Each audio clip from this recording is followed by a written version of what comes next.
It is becoming clear that the only way Anthony Albanese will become the next Prime Minister of this great nation is if the Labor Party successfully hide the real Albo from the Australian public. So far, they've been pretty successful in firstly hiding Albo and now reinventing him as some sensible centrist when he's been part of Labor's hard socialist left faction since his days in student politics. That is who he is to his core.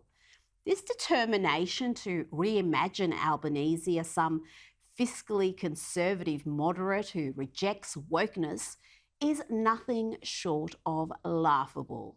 If you believe that, then you'll believe anything.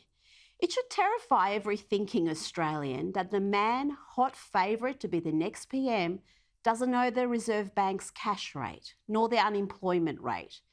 His ignorance is all the more alarming given Australia's current unemployment rate is close to the lowest it's been in almost 50 years. During budget week, the Treasurer and PM mentioned the rate over and over and over. Albanese was sitting right there. What was he doing that he somehow managed to miss such key data? Was he playing Wardle? Checking his Twitter feed? Ordering curtains for the lodge?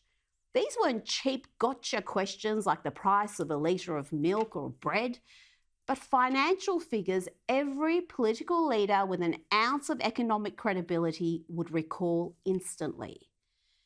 Yes, it certainly was a shocker of a first day in the election campaign for Albo. How different it was for him when he addressed the National Press Club earlier this year and got soft questions like this one. Here is ABC political editor Andrew Probyn. For all those people who do know Mark McGowan more than they know you, who is Anthony Albanese? But you know, the more I think about it, the more I think that question was relevant. Who is the real Anthony Albanese? Is it this dude from 2012 sounding like a first-year art student? Well, this is tough. I like fighting Tories. Now, Labor would like you to believe that he was just a young and naive 49-year-old back then, that he's moderated his views. But throughout a lengthy political career, Albanese has consistently been on the wrong side of every key challenge facing this country, from border protection to economic management. But the question remains, who is the real Albo? Is it this one from just 2 months ago? What's your mindset towards people who vote for Liberals or might say I'm a Tory? How would you govern for them? My mindset is very clear, Kieran. I want to govern for the whole country. I want to bring people together and unite the country. Or is this the real Albo from 2018 who said the Adani coal mine would never get off the ground? What we've said very clearly is because of what's happening in the global thermal coal market is that there's not a market for this. So you're saying that the project is dead, so it doesn't matter what your position is. That's what you're telling me. No, it's not up to me to say that. I'm saying that very clearly the economics of the project haven't stacked up. Otherwise, the financing would have occurred. Or is this the real Albo, just a year later, who was suddenly a coal evangelist? Hallelujah! If we were to stop exporting coal tomorrow, then that would just lead to a displacement with more coal being bought from all the places in the world. It would likely lead to an actual increase in global emissions because much of our coal is much better quality. Are you confused yet? Just how many Albos are there? Perhaps this is the real Albo, the one from 2015, who was fanatically opposed to turning back boats containing unlawful asylum seekers.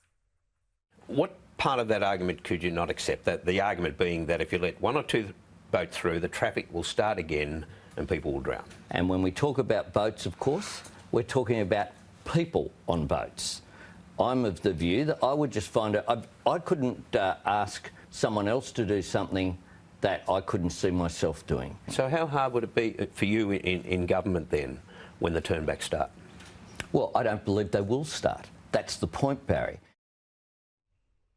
Or is this the real Albo from 2018 who now magically supported turnbacks? Labor figure Anthony Albanese says he's changed his mind on the merit of turning back asylum seeker boats, admitting the policy enacted by the coalition is working and should not be changed. What we know now is that the government's policies have stopped the boats, that they're not coming. Is this the real Albo from 2019 who was pandering to China to the detriment of his own country?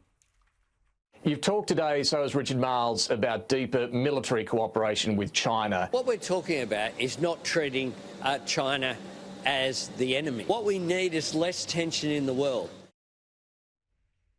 Or is it this one who told the Daily Telegraph last month that a Labor government would be every bit as strong against China as the coalition and reinforce Australia's bond with the US?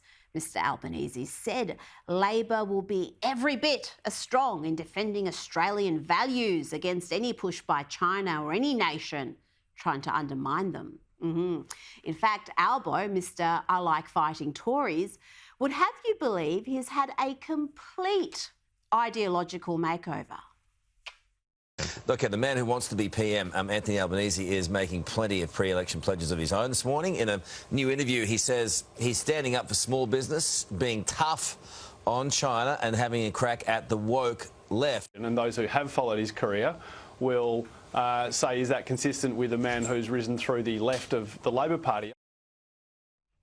Well, I think I know the answer to that. Yesterday, Albanese declared on his Facebook page, "I am humbled to put myself forward as Prime Minister of our great nation. I grew up in Sydney in public housing, the son of a single mum." Okay, so that's Albo the battler? Anthony Albanese is the son of a single mum who grew up in council housing in Camperdown. I grew up with a single mum it was originally council housing there in Camperdown. Single mum in a housing commission, public housing in Camperdown. Funny, we don't hear much about Albo the wealthy landlord. As Domain noted last year, Labor leader Anthony Albanese lists Marrickville Investment House for $2.1 million. And not just one. The article went on to say that he owns another investment property, a two-storey duplex he bought in 2015 for $1.175 million. In recent weeks, each way Albo has vowed to govern like Labor luminary Bob Hawke and even Liberal great John Howard. But the truth is, Albanese is not Hawke, he's not Howard, he's not even Bill Shorten. His biggest problem is that he's Anthony Albanese, the career politician from Labor's hard left who shares more ideologically with the Greens than the Hawke-Keating governments. Perhaps that's why he plagiarises speeches from other leaders of the left, real and fictional, because if he were to tell the electorate what his real agenda is, they'd probably run a country mile. Oh yes, when he's not borrowing lines from former disgraced UK Labor leader Jeremy Corbyn, he's ripping off Andrew Shepherd, the fictional American president played by Michael Douglas. Just compare the pair. Australia, we have serious challenges to solve, and we need serious people to solve them. We have serious problems to solve, and we need serious people to solve them. Unfortunately, Tony Abbott is not the least bit interested in fixing anything. Bob Rumson is not the least bit interested in solving it. He's only interested in two things. He is interested in two things. Making Australians afraid of it. Making you afraid of it. And telling them who's to blame for it. And telling you who's to blame for it. Just a wild coincidence, I'm sure. If Anthony Albanese becomes PM, it will be because he has successfully hoodwinked the Australian population, just like Kevin Rudd before him. But the public always figure you out in the end.